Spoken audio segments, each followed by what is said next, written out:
আমাদের তারেক রহমানকে বলা হয়েছিল সরকারটা কিভাবে গঠন করবে, এখনো কিন্তু আমাদের সাবেক চেয়ারম্যান এবং বিএনপির সংগ্রামী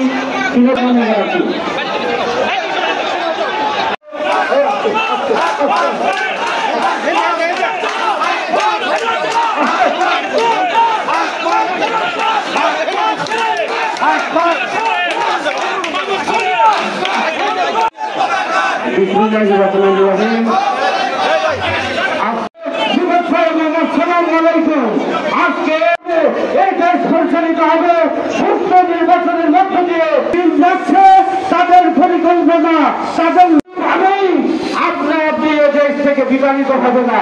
আমাদেরকে সুসংগঠিত হতে হবে, আমাদেরকে মানুষের আস্থা এবং বিশ্বাস অর্জন করতে হবে, সাধারণ জনগণের পাশে রাখতে হবে, যাতে দেশে কোন রকম অরাজকতা কোন রকম অনৈতিকতা প্রকাশ করতে না পারে সন্ত্রাসী লুটেরা খুনেরা।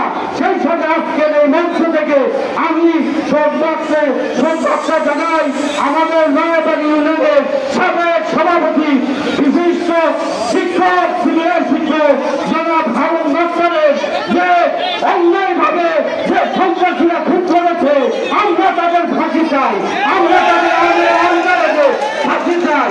আর আজকে এখানে যারা দৃষ্টি অপেক্ষা করে উপস্থিত হয়েছেন সকলকে ধন্যবাদ জানিয়ে নির্বাচন ওই সময় আমরা সবাই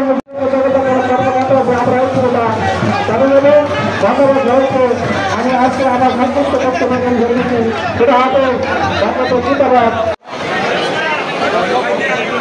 মোহাম্মদ নজরুল ইসলাম যারা দলের মাওগাছ শুরু করে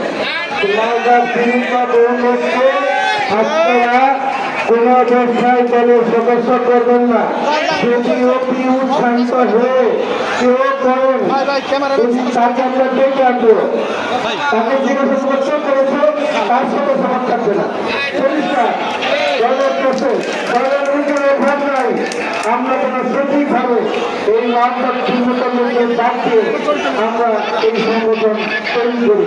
সবাইকে ধন্যবাদ জ্ঞাপন করি। আমাদের মতো বক্তব্য দিবেন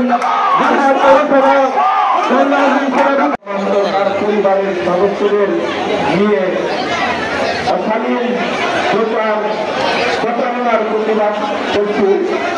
আজকের এই সভার সম্মানিত সভাপতি উপজেলার ইসলাম দেশের ভাই মানুষের নেতা খন্দকার আওয়াজকে ভোট দিয়ে নির্বাচিত করে সংসদে পাঠিয়ে আমরা একটি